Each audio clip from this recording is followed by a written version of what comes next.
Aujourd'hui, nous n'allons pas continuer toujours l'étude sur un des apôtres. Je dépends de Dieu, je dépends de son esprit. Et il m'a communiqué un message que je dois vous le transmettre. Le thème de ce matin s'intitule Qu'entends-tu? Qu'entends-tu? Et notre verset d'appui, c'est Romains 10, verset 17, que j'ai oublié de lire. Je vais désigner la sœur épiscopale pour la lecture des versets.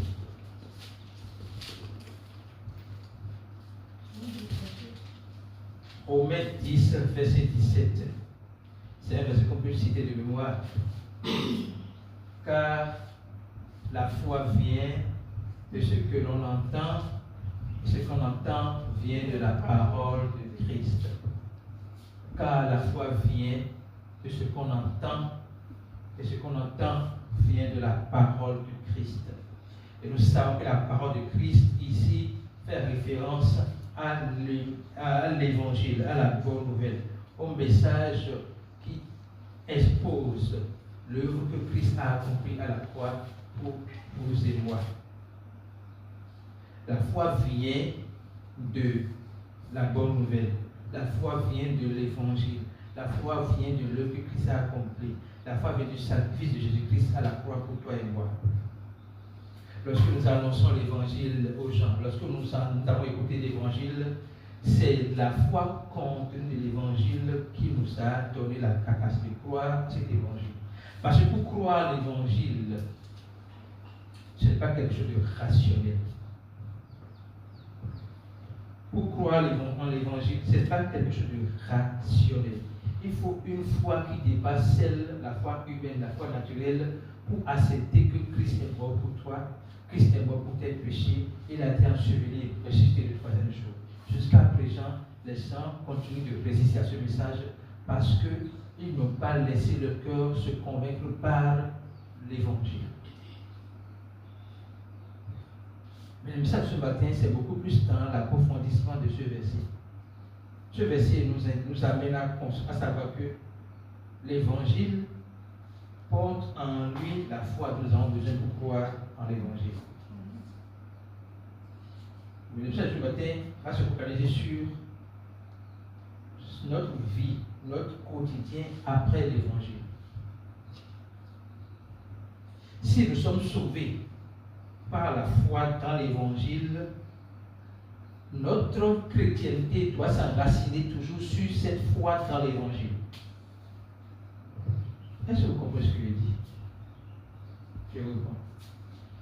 Nous sommes sauvés par la foi que l'évangile nous a offerte. Et nous devions vivre par cette foi-là. C'est pour cela que la parole dit que le juste vivra par la foi. Mais comment le juste vivra par la foi? Comment le juste vivra par la foi? C'est sur la base de ce que le juste entend tous les jours. Qu'entends-tu?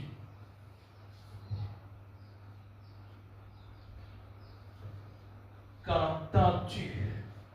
La foi vient de ce qu'on entend. Et ce qu'on entend vient de la parole de Christ. Et je voudrais donner une définition de deux mots qui seraient contraires au concept des dictionnaires. Mais nous sommes ici des étudiants de la parole. Donc, ma définition va se baser sur la parole. Ok? Il y a une différence fondamentale entre écouter et entendre. On peut écouter un message sans entendre le message. On peut écouter une prédication sans entendre la prédication. Et quand on voit le ministère de Jésus-Christ lui-même, il enseigne. Quand il vient d'enseigner, il dit que celui qui a des oreilles pour entendre. Ça veut dire que les gens ont déjà écouté ce qu'il a dit. Ok? Les gens ont déjà écouté ce que Jésus-Christ a dit. Mais il n'est pas sûr que tous ceux qui ont écouté ont entendu.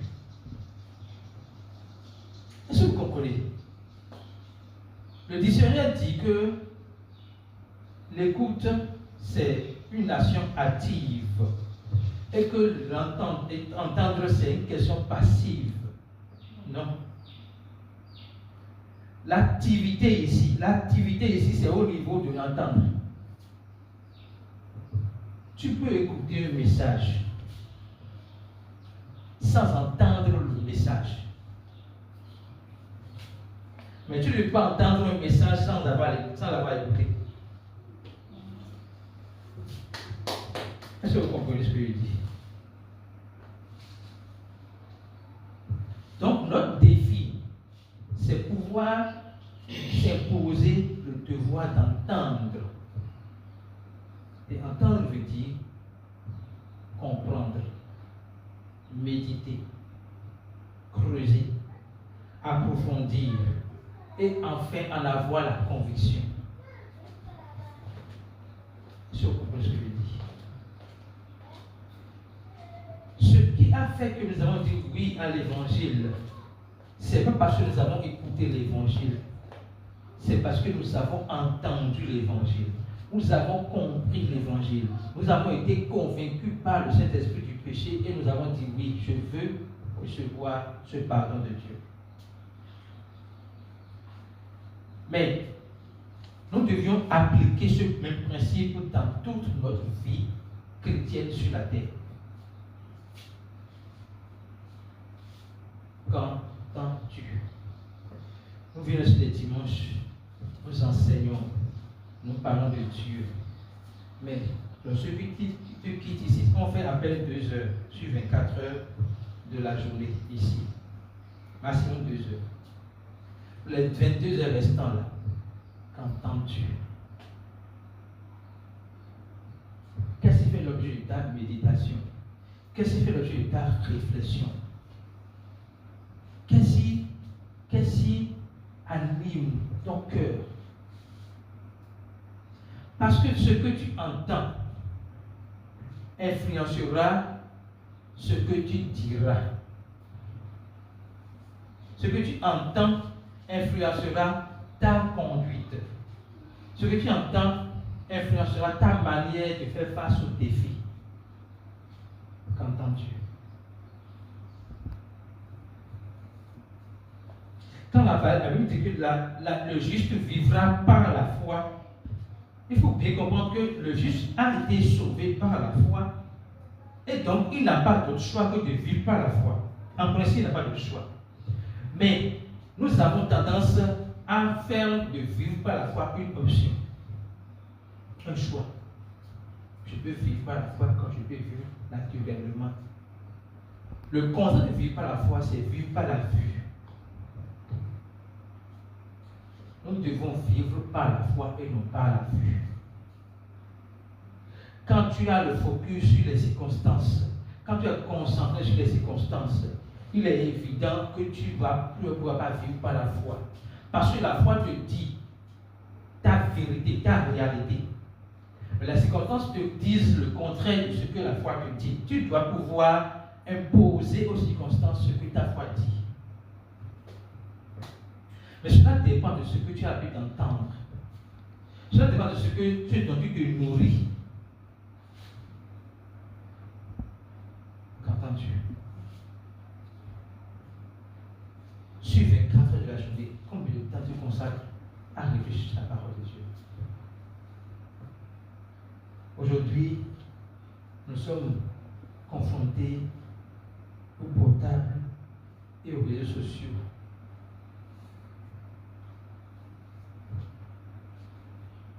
Il est facile pour nous de faire 2 heures sans s'en rendre compte devant le téléphone, en train de regarder les choses.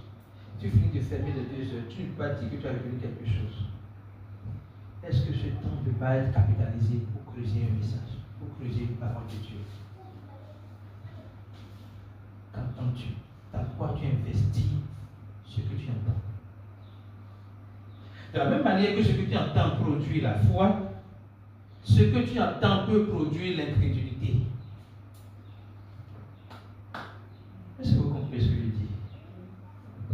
de la même manière que ce que tu entends, qui vient de la parole de Dieu, pour produire la foi qui te permet de tenir ferme.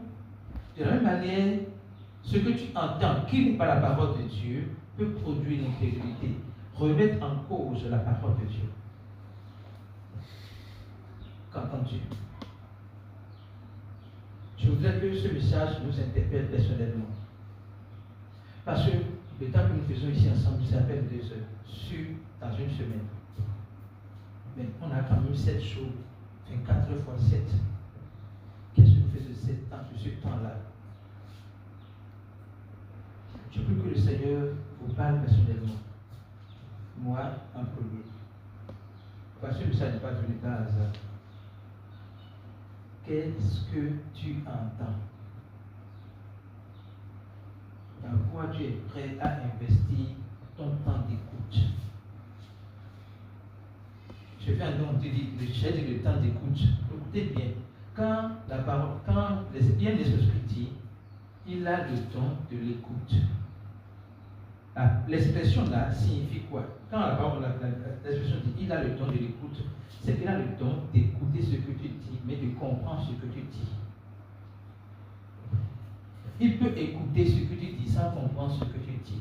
Donc c'est toujours l'entendement qui est au rendez-vous. Prions que le Saint-Esprit nous donne l'entendement, nous ouvre notre entendement à comprendre sa parole. Et investissons notre temps à comprendre sa parole. Notre visite est une fille qui doit être enracinée dans la parole de Dieu. Pas dans la parole des hommes. Pas dans les bérets sur les réseaux sociaux. Pas dans la promotion du négatif. Non. On doit s'enraciner dans la parole.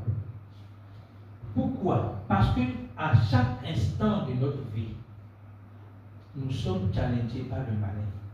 C'est de chaque instant. Ce n'est pas de chaque jour.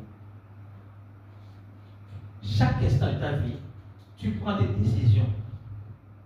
Tu fais des choix. Ces choix sont automatiquement influencés par ce que tu as l'habitude d'entendre. Par ce qui devient vérité en toi.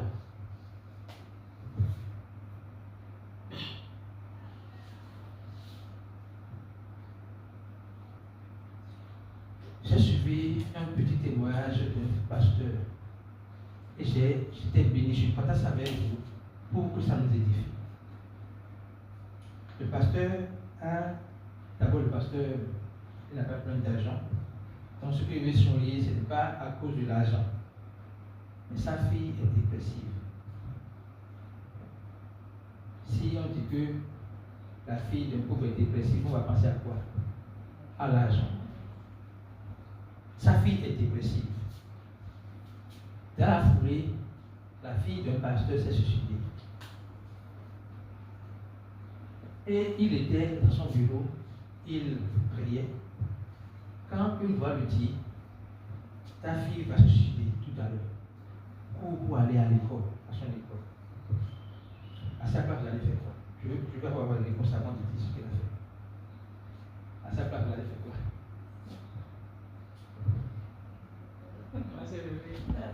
Vous allez vous lever. Vous allez vous lever.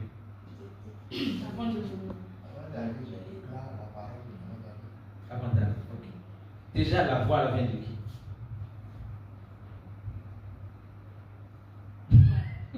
Vous voyez comment ça réfléchit.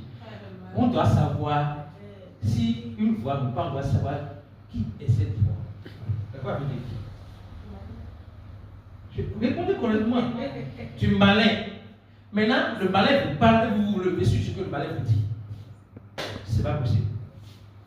Dès que il a entendu cette voix-là, il a dit, c'est la dernière fois que tu vas te permettre de me parler. Lui a dit ça en même temps, c'est la dernière fois que tu vas te permettre de me parler. Et je ne bouge pas d'ici. Et ma fille ne va pas se suicider. Et il a ajouté, Jésus est omniprésent. Là où ma fille est là-bas. Jésus va s'occuper de ma fille. Elle a continué. Sa fille qui était dépressive, par la grâce de Dieu, est devenue disciple de Jésus-Christ, affermée dans la foi. C'est pour vous dire, ce que vous entendez influence vos décisions. Et vous devez faire une claire différence entre la voix. Ça, parfois la voix du malin, ça apparente à la voix de Dieu. C'est pour cela que vous devez vous nourrir de la parole jusqu'à ce que, même si le truc semble trop vrai, vous devez pouvoir discerner que ce n'est pas Dieu.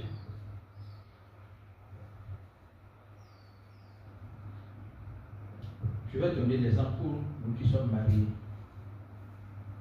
Quand ton époux n'est pas encore rentré, quelles sont les idées qu'on a? Maman, quelles sont les idées qu'on a? Oui, en dehors de ça. En dehors de lui, il y a des femmes de tout. Quelles sont les idées qu'on a encore? Souvent, quand ces idées viennent, ça nourrit en nous quoi? La peur. Et comment on fait? Comment on fait dans ce cas? On ne fait rien. On laisse la peur nous envahir. Et quand il vient, au lieu de se réjouir, on passe à le gronder. Écoutez-moi. Par rapport à vos enfants, par rapport à votre époux, par rapport à votre business, chaque fois que vous avez peur par rapport à quelque chose, devenez ferme dans la parole. Dieu ne nous a pas donné un esprit de timidité ni de peur, mais de force. Je dis dans le nom de Jésus que ce qui me fait peur est ma paix. Je déclare que mon époux est protégé, que mon épouse est protégée par Jésus-Christ. Et vous passez à autre chose. Vous devez être des guerriers et guerrières de la parole de Dieu. Qu'entends-tu? Parce que tu entends influencer tes décisions, tes choix. Je prie vraiment que le Seigneur nous donne la grâce de creuser notre entendement, de prendre le temps de nous nourrir de sa parole, pour pouvoir nous s'arracher de sa parole. Il y a tellement de choses à notre sujet que nous devons nous les savoir nous-mêmes et pouvoir les communiquer. La plus grande prière, ce n'est pas de prier 1 ou 2 heures. C'est de rappeler aux circonstances ce que la parole dit de toi par rapport à la circonstance. Je peux comprendre ce que je viens de dire. C'est de rappeler à la situation ce que la parole dit comme vérité que concernant la situation. Mais si tu es trop focus sur la situation, tu as oublié même ce que tu as dit à ce sujet. Alléluia. Qu'est-ce que tu entends? Qu'est-ce qui fait l'objet de ta méditation? Qu'est-ce qui fait l'objet de ta méditation tous les jours? Tu as des situations difficiles. Mais comment tu réfléchis à ces situations? Comment on fait? Seigneur, par rapport à ça, quelle est ta parole sur ça? Si tu as déjà lu la Bible plusieurs fois, une parole va venir dans ton esprit. Si tu as lu, tu notes. Par rapport à cette situation, qu'est-ce que je dois faire? C'est en cela que nous avons de la sagesse de Dieu. La sagesse de Dieu, surtout dans sa parole, mais surtout également dans sa voix. Il y a des choses que Dieu nous a laissées dans la parole, dans la Bible. Mais il y a des choses qui nous disent directement. Il n'y a rien que Dieu nous dit qui soit contraire à ce qui est dit dans la parole. Nous devons savoir ça comme principe. Il n'y a rien que Dieu nous dit qui soit contraire à ce qu'il a dit dans la parole. Alléluia. Qu'est-ce que tu entends? Je voudrais vous prier. Et je le dis sincèrement. Je voudrais vous prier. À ne pas être focus sur toute la journée, sur les choses qui n'ont pas de sens pour nous spirituellement. La vie est d'abord spirituelle avant d'être physique. La vie est d'abord spirituelle avant d'être physique. Si chaque jour tu te lèves, tu te nourris matin, midi, soir, tu te laves le corps, tu te fais beau, tu te fais belle. Mais tu dois aussi travailler, investir tout cela exactement dans ton âme.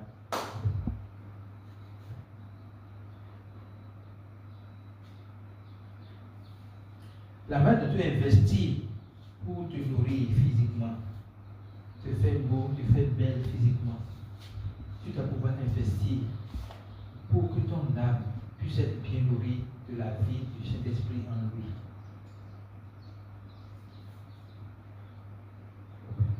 Qu'est-ce que tu entends? Qu'est-ce qui fait l'objet de ta méditation, de ta réflexion? Quelle parole tu n'as pas compris et tu n'as pas cherché à comprendre? Tout à l'heure, quand mon épouse chantait, elle disait d'aimer son sifflement. Il m'a monté mon tour. Sois-moi des ténèbres que je vois ta lumière. Est-ce que vous savez que c'est un combat de tous les jours? C'est vrai. C'est vrai que nous croyons en Jésus-Christ, il nous a délivrés des ténèbres et nous sommes dans la lumière. Mais dans nos pensées, nous devons travailler à ce renouvellement tous les jours. Tous les jours, il y a un petit mensonge qui te mettait dans une petite ténèbre. Dans de petites ténèbres. Donc nous devons travailler à déconstruire les petits mensonges qui sont encore dans notre âme. La Bible dit que je veux que tu sois en bonne santé et que tu prospères à tous égards, comme prospère l'état de ton âme. Quand les gens prennent ce verset, ils pensent que c'est systématique. Non. Ce qui est investi dans ton âme là, c'est ça qui va produire la santé et la prospérité. Et la prospérité, dans ce contexte, ne suffit pas l'argent uniquement. Ça signifie succès dans tout ce que tu fais. Vous comprenez ce que je dis? La prospérité veut dire réussir, avoir du succès. Les gens limitent ça à l'argent, mais ce n'est pas ça. Ça veut dire que si tu as commencé à miser de sac là, ça va prospérer. Mais cette prospérité dépend de l'état de ton âme. Ce n'est pas de Dieu que ça dépend. Ça dépend de ce que tu as fait, donné comme nourriture à ton âme. Tu as un business de, je ne sais quoi, d'immobilier, tu vas prospérer au fur et à mesure que ton âme va prospérer. Donc la première prospérité qu'on doit chercher, ce n'est pas d'abord la prospérité tangible physique, mais la prospérité de notre âme. Je souhaite que tu prospères à tous égards, que tu sois en bonne santé, comme prospère l'état de ton âme. Comme prospère l'état de ton âme. Donc tu dois chercher à faire prospérer ton âme. Et c'est dans ce domaine que nous sommes vraiment, excusez-moi, paresseux.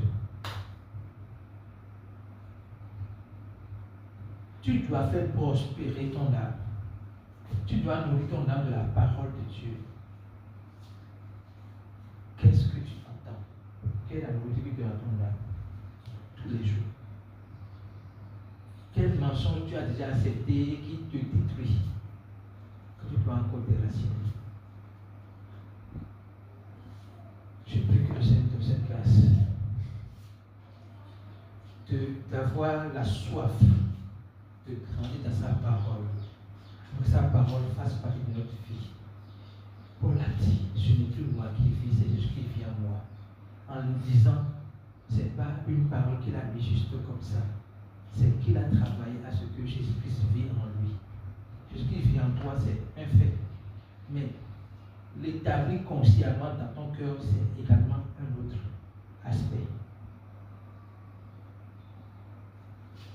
Jésus-Christ vit en toi, c'est un fait.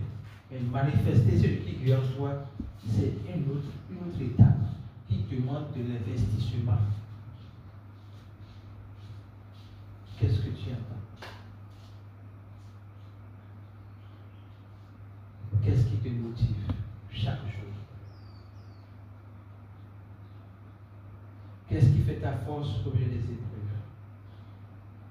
Je vous ai dit, mon frère, ma soeur, je vous ai dit que c'est pas lorsque tout va bien qu'on sait si on adore Dieu ou pas. La raison pour laquelle nous sommes équipés tout le temps ici, c'est pour pouvoir exercer notre autorité lorsque tout va mal. Lorsque tout va mal, tu vas dire Dieu n'existe pas. Tu vas dire Dieu t'a abandonné. Tu vas dire non, les non-chrétiens sont mieux que nous.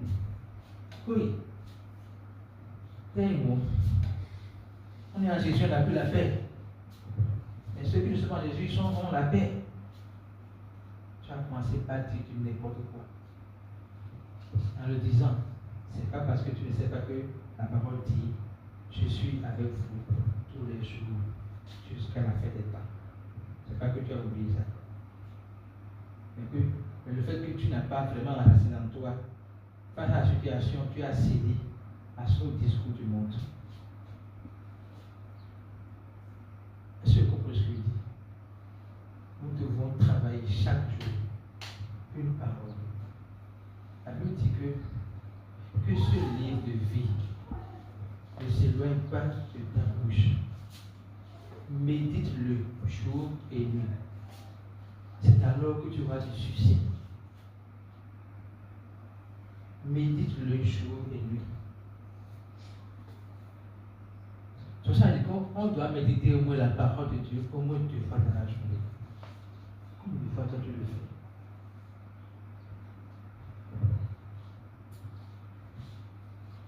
Ce message n'est pas pour nous accuser, ce message n'est pas pour nous condamner, ce message est pour nous interpeller sur notre responsabilité. Parce que notre message nous amène à être établi dans notre identité, notre autorité. Nous avons une responsabilité. Et la responsabilité à notre propre égard et à l'égard des autres. Qu'est-ce que tu entends?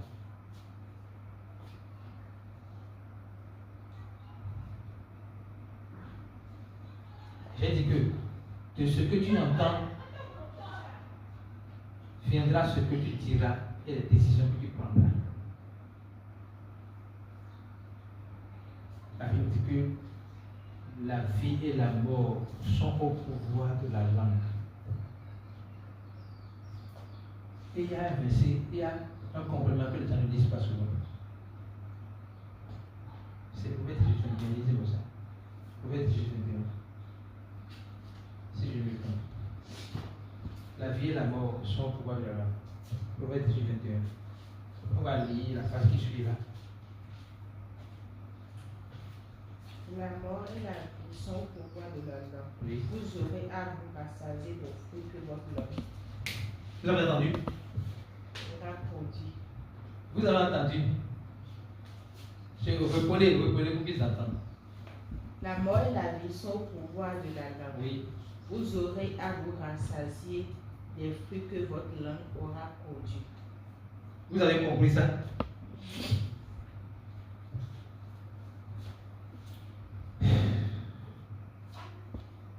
Vous aurez à vous rassasier des fruits que votre langue aura produits. Or, votre langue dira ce que vous aurez entendu.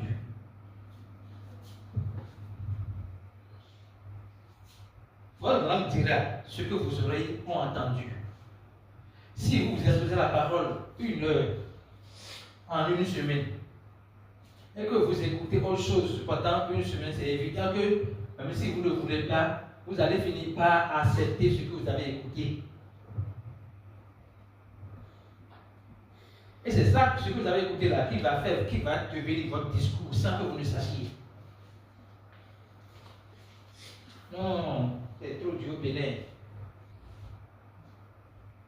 Tu viens de dire quoi? Tu viens d'accompagner ceux qui disent la même chose dans ce groupe. Toi, tu n'es pas du Bénin. Est-ce que vous comprenez? Tu es envoyé au Bénin comme un ambassadeur. Et celui qui pourra tes besoins au Bénin n'est pas du Bénin. C'est Dieu lui-même qui pourra tes besoins au Bénin. Et sa ressource est illimitée et dépasse tout ce que le Bénin peut produire comme richesse. Mais tellement on est inconscient de cette réalité que on se confond à la masse.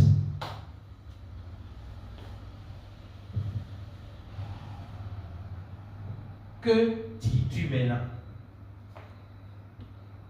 Qu'est-ce que tu déclares de ta bouche? Le verset est dans Jacques 1, verset 4 ou 5. Cherchez-moi bien ça.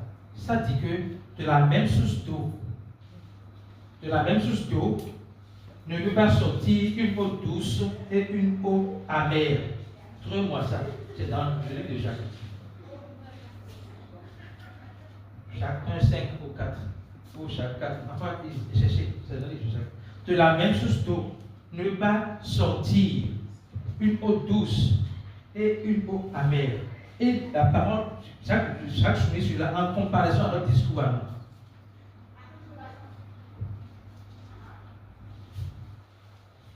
Le juste vivra par la foi, c'est une question tangible. Tu dois vivre par la parole. Vivre par la parole, c'est penser par la parole. C'est parler avec la parole. C'est agir en étant enraciné dans la parole. Vous avez trouvé le verset? Jacques 3, 11. Jacques 3, 11. Commence par là. C'est la même chose de vous. Avez-vous déjà vu de l'eau douce et de l'eau salée jaillir d'une même source à la même ouverture? Oui. Avez-vous jamais vu de l'eau douce et de l'eau salée jaillir de la même source, pas la même ouverture? Tu as combien d'ouvertures pour parler? Vous avez combien de possibilités pour vous parler? On n'a qu'une seule bouche. Il faut bien voir l'analogie. Hein? On a une seule bouche. On n'a pas deux bouches. Ok? Continuez. Un figuier, mes frères, peut-il porter des olives ou une vigne des figues? Une source salée ne peut pas non plus donner de l'eau douce. Continuez le verset. Y a-t-il parmi vous quelqu'un de sage et d'expérimenté qui en donne la preuve par sa bonne conduite, c'est-à-dire par des actes empreints de l'humilité qui caractérisent la véritable sagesse? Mais si votre cœur est plein d'amère jalousie, si vous êtes animé d'un esprit querelleur, il n'y a vraiment pas lieu de vous vanter. Ce serait un défi à la vérité. Une telle sagesse ne vient certainement pas du ciel. Elle est de ce monde, de l'homme livré à ses seules ressources. Elle est démoniaque. Car là où règne la jalousie, l'esprit de rivalité, là aussi habite le désordre et toutes sortes de pratiques indignes. Merci. Quel est le message que je veux que vous entendiez? De la même source d'eau ne peut sortir l'eau douce et l'eau amère. La nature humaine respecte certains principes. Et nous là, de notre propre bouche, nous sortons la mort, nous sortons la vie en même temps. Or la parole dit que chacun s'attende à se rassasier de ce que sa langue, ses paroles produisent. Qu'est-ce que tu dis?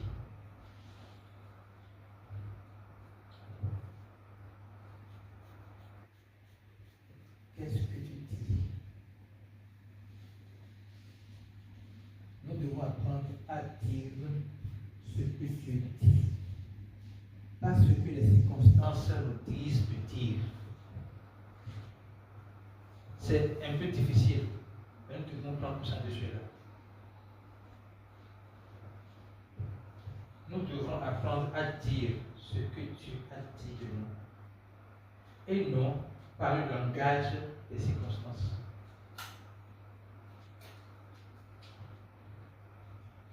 Jésus ne parle presque pas le langage des circonstances. Quelqu'un a dit que la personne dit. Pourquoi il dit ça? Est-ce qu'il vient de faire que la personne est morte? Non. Quand il parle à ses disciples par rapport à Lazare, il dit que Lazare dort. Et les disciples disent on ira le réveiller. Il dit non, c'est pas ce que je voulais dire. Je voulais dire qu'il est mort. Mais je vais le ramener à la vie. Et je vais vous faire témoin de ça. Pourquoi Jésus dit ça? C'est au-delà de son discours. C'est qu'il ne voit pas la fin dans la situation. Vous comprenez ce que je dis?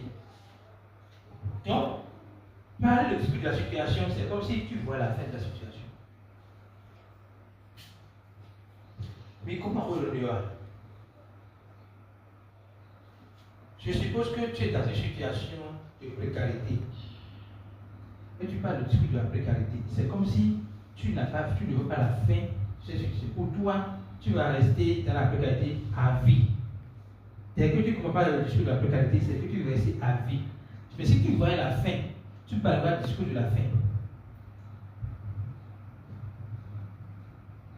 La fin est que je serai libéré, je serai délivré. La fin est que je vais triompher. Dieu me sortira de là. C'est la fin. Que dis-tu? Que dis-tu?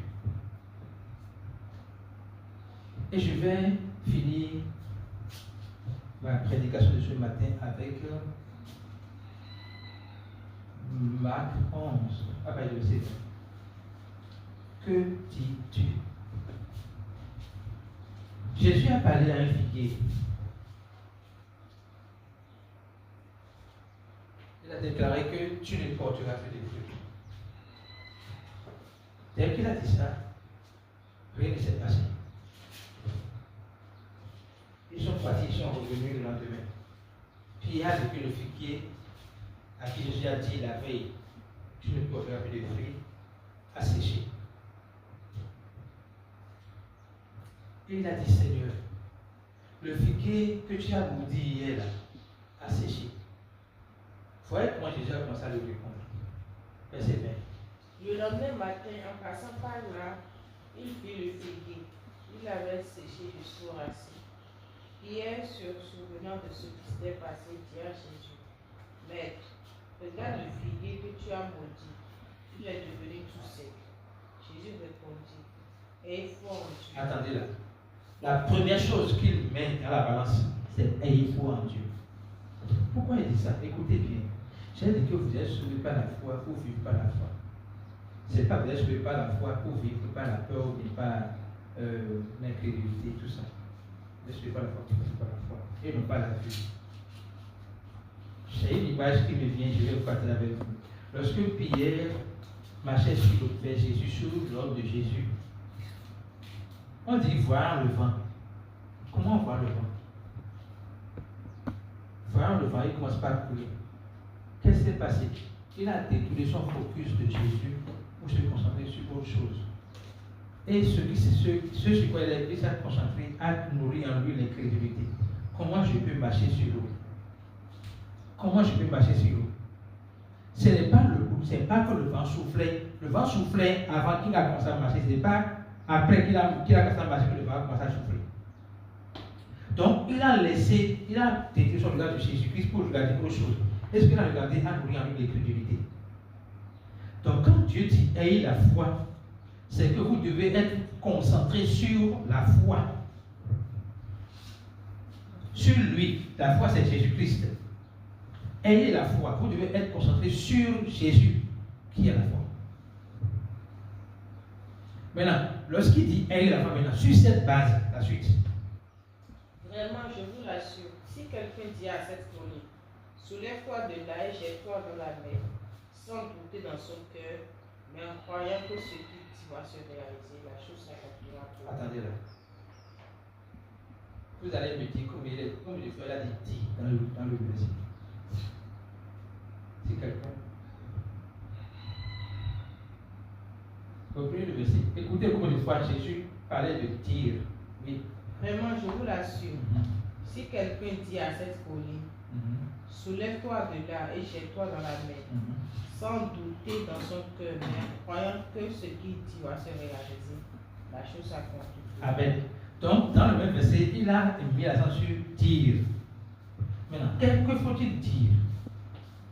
À qui faut-il dire? Que faut-il dire et à qui faut-il dire? La montagne ici, c'est c'est une métaphore pour faire référence à tous les défis que nous pouvons rencontrer dans notre vie. Mais souvent, quand on a des défis, qu'est-ce qu'on fait? On se plaint. On se plaint. On dit à Dieu, oh Seigneur, où est le soupçon? Où est le soupçon? On dit à Dieu, mais on fait exactement le contraire de ce que Dieu nous dit. Il dit, ayez la foi. Donc le fait même de dire à Dieu le problème, c'est comme si tu manques la foi. Il t'a déjà donné la foi pour affronter les choses. C'est comme un policier que le président a envoyé sur la route pour réguler la circulation. Il a déjà l'autorité pour le faire. Il voit maintenant la situation, au lieu d'agir, il dit Dieu, voilà la situation qui est en face de moi, ça me dépasse. Comme si il n'a pas reçu la puissance de faire face à la situation. Donc Dieu veut que vous compreniez une chose. En tant qu'enfant de Dieu, nous avons la puissance de défier tous nos défis. Nous devons savoir ça. Nous avons la puissance de défier tous nos défis. Pas Dieu. Il nous a donné la puissance déjà. Mais nous pouvons défier tous nos défis. Mais comment? En suivant ce qu'il a dit. Enracine-toi d'abord dans la foi. Et la foi, toutes les questions, ce n'est pas la foi humaine. C'est la foi même de Dieu. La foi qui a ressuscité Jésus qui était les morts. C'est cette foi qui s'agit pour toi et moi. Et toi, et dis à la montagne, dis à la situation, dis aux circonstances. Quittez. Déracinez-vous. Et la circonstance, les situations, les défis vont se déraciner. Il ajoute, si vous ne doutez point, si vous ne faites pas comme Pierre, qui se détourne de la vie de Jésus pour regarder aux choses. Vous allez voir ces défis disparaître. Que dis-tu? Il y a des choses qu'on va dire à Dieu, il y a des choses qu'on doit dire aux circonstances. Dans le contexte ici, c'est à toi de dire à la circonstance que tu as un grand Dieu. Ce n'est pas de dire à Dieu que tu as un grand problème.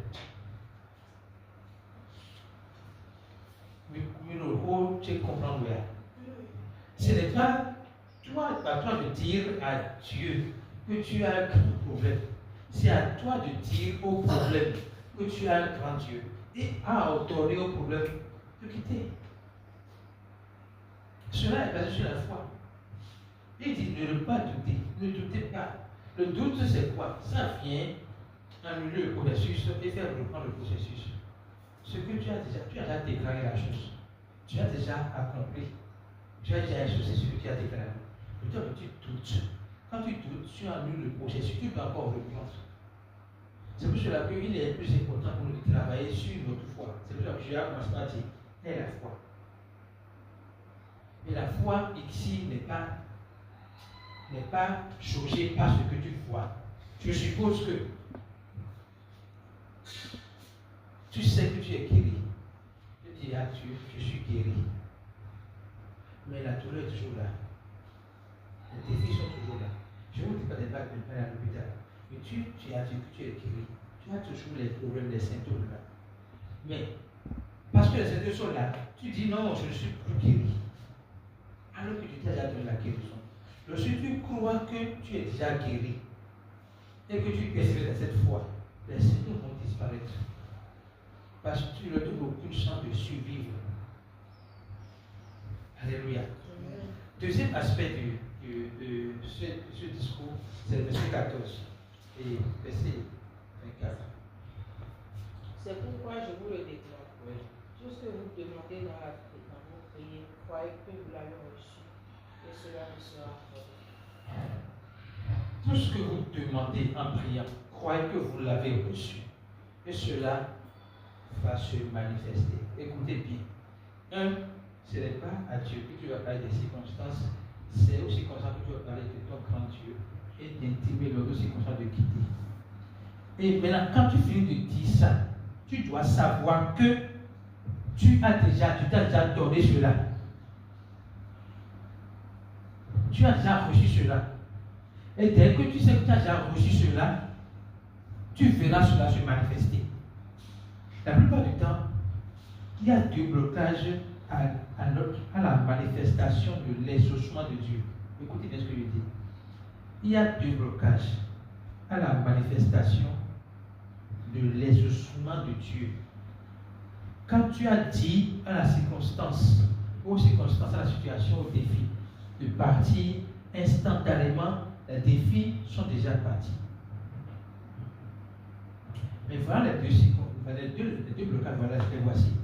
Tu as douté qu'ils sont partis, donc ils vont revenir. Ils vont montrer qu'ils sont toujours là.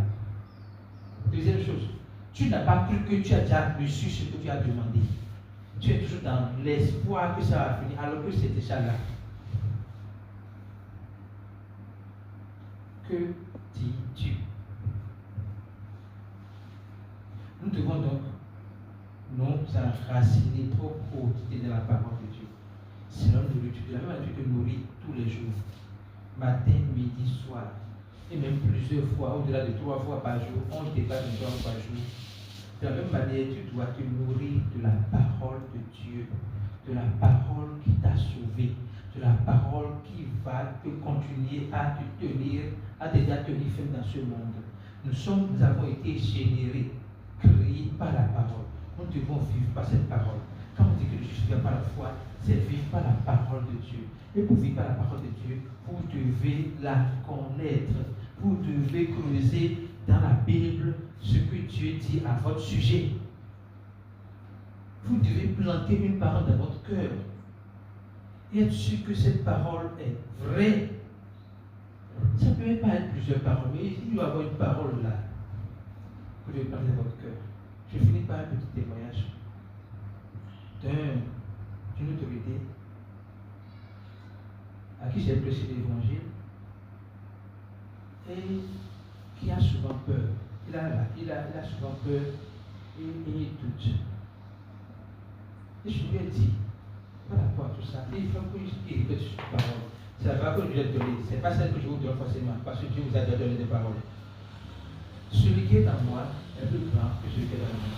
Chaque fois qu'il va sentir la peur ou le doute, il répète, celui qui est en moi est plus grand que celui qui est dans le monde.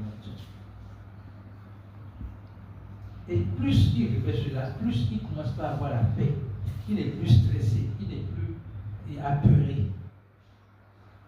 Donc nous devons savoir, nous devons planter une parole dans notre cœur. Cette parole, et c'est aussi à quoi? Et donc, quand tu penses à cette parole, tu sais que oui, ça là c'est vrai. Pourquoi c'est vrai pour toi? Parce que tu l'as expérimenté. Tu as déjà vu ça. Il y a un témoignage que le président m'a donné. J'étais avec lui. Il avait, peut-être que tu vas savoir ça, il avait de l'argent pour payer le loyer d'ici. Donc ça reste quelque chose de 2 ou 3 jours qui permet souvent une anticipe. Quelqu'un vient te demander l'argent là. Il a reçu la conviction de donner à la personne l'argent. Quand il a fait de donner, il a dit quoi? Il m'a dit quelque chose. J'ai déjà vu ça. J'ai déjà vu ça. Je vais payer le loyer. Effectivement, dans la journée ou le lendemain, il a eu le sous pour payer encore le loyer. Qu'est-ce que cela veut dire? Lorsque vous allez continuer à vous appuyer sur la parole, vous serez déjà expérimenté, éprouvé. C'est-à-dire, maintenant, nos témoignages personnels, confiance personnelle, et l'homme comme mon compte, je connais la fin. Cela, tu m'as déjà éprouvé à ce niveau, je connais la fin. Vous êtes en paix. Mais si vous n'avez jamais éprouvé la parole de Dieu, il dit que tu vas marcher sur les lionceaux, les scorpions, et tu ne vas pas rien. Si tu n'as jamais expérimenté ça, tu ne vas pas être convaincu que c'est vrai. Donc c'est pour cela que nous devons planter la parole dans notre cœur et éprouver la parole, voir que la parole est vraie. Si la parole est vraie pour toi, une seule parole est vraie pour toi, avant d'ajouter une autre là, tu vas continuer à expérimenter cette parole-là. Donc, frères et sœurs, c'est une exhortation pour nous dire, nous sommes sauvés par la foi, pour vivre par la foi.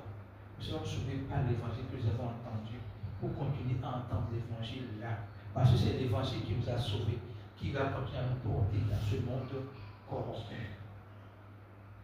Que le Seigneur nous donne la grâce, que les gens peuvent comprendre la volonté de ce message et que nous puissions nous donner la force de pouvoir tous les jours au quotidien nous enraciner, nous nourrir de sa parole. Au nom de Jésus, devons nous pied.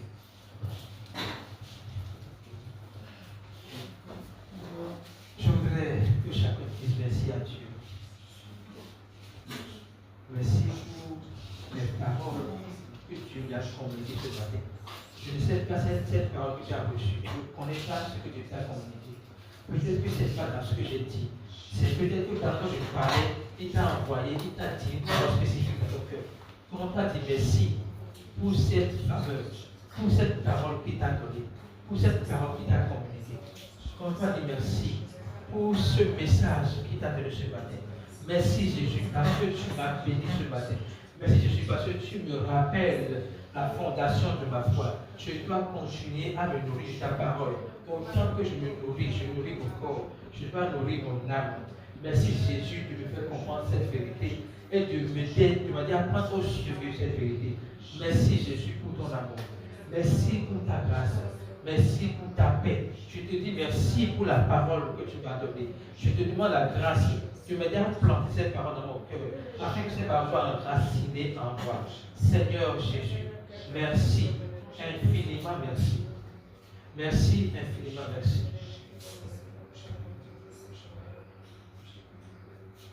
Au nom de Jésus, nous avons prié. Père, je voudrais que tu m'aides à être poussé pour entendre les messages qui viennent de toi. Donne-moi la grâce, la capacité d'investir en moi pour pouvoir apprendre à écouter, à entendre ta voix, à entendre ta parole. Je veux que tu pries avec tes mots pour dire à Dieu, je veux apprendre de toi. Je ne connais rien. Je veux continuer à apprendre de toi. Je veux continuer à méditer la parole. Je veux disposer mon entendement à entendre ta voix. Je veux comprendre le message. Je ne veux pas que la Bible, le message dans la Bible ou la parole dans la Bible soit juste pour la Bible, mais soit une vérité dans ma vie. Je ne veux pas que les paroles dans la Bible soient juste pour la Bible, mais soient vraies dans ma vie. Je veux que tu pries sincèrement, que tu me demandes cette grâce. Je ne veux pas que les paroles que je lis dans la Bible soient juste pour la Bible, mais ces paroles soient des impacts tangibles dans ma vie. Je prie, Seigneur Jésus, je te prie, parce que j'ai besoin d'être enraciné dans ta parole. Je veux être enraciné dans ton amour, dans ta grâce, dans ta miséricorde. Papa, je t'en supplie, je t'en supplie, accorde-moi cette soif de ta parole, cette soif de grandir ta parole, cette soif de creuser ton message au jour le jour. Je te dis merci, parce que ce que je viens de déclarer, tu me l'as déjà accordé. Merci Jésus. Je prie maintenant pour mes frères et sœurs en Christ ou en dehors de Christ. Seigneur Jésus, pour ceux qui sont en dehors de Christ, je prie qu'ils puissent entendre l'évangile et soient convaincus de l'évangile et puissent passer de la mort à la vie. Je prie pour qu'ils puissent accepter l'évangile, qu'ils quittent les ténèbres pour la lumière. Je prie afin qu'ils acceptent l'évangile pour devenir participants de la nature de Dieu et héritiers de la promesse. Mais pour ceux qui sont déjà en Christ, je prie pour qu'ils puissent continuer à creuser, à s'enraciner dans la parole, au nom de Jésus-Christ. Merci Jésus pour la vie de tous les pasteurs qui ont fini cette session de formation. Je prie pour qu'ils puissent continuer à leur niveau, à réétudier les cours, afin d'être enracinés, d'être convaincus du message, pour pouvoir devenir ambassadeurs du message. Merci Jésus, parce que tu l'as fait. C'est au nom de Jésus que nous avons prié. Amen. Alléluia. Amen.